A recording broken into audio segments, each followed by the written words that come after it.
Здравейте! Това е новата разработка на фирмата CatKing.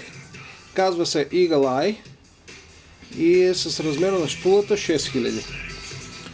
Какво е характерното тук? Има вграден сигнализатор, който отчита всяко от калванитата. Бутона за включване е това малкото тук бутонче, а това е потенциометър, с който се регулира чувствителността на алармата. Принципа на вградения сигнализатор са двата шокови датчика, един от които е разположен на роторната двойка, а другия е вътре и отчита движението на пиньона. Сега ще ви покажа как действа. След като сме хвърлили въдицата и сме обрали корема, включваме това бутонче. Алармата се нулира. При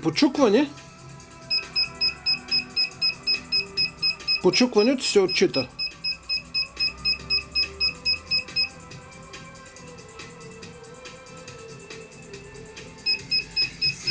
Ето така. При рън, когато влакното се развива постоянно,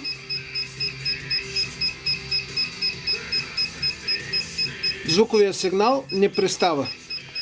Това значи, че рибата се е уловила и просто трябва да я засечем.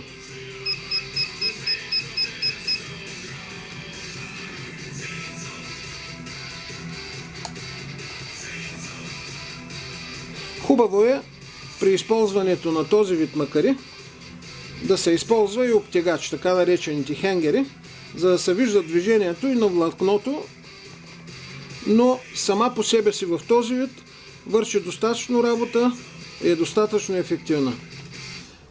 Машинният сектор, както и повечето модели на CatKing, е херметически затворена и е с система за самосмазване.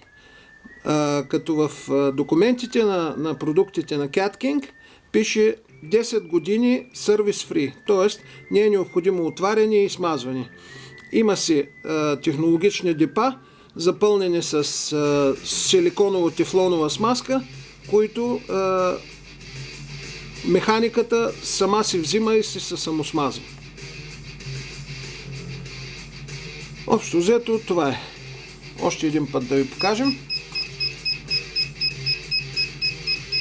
Това беше подръпване. А сега имаме рън.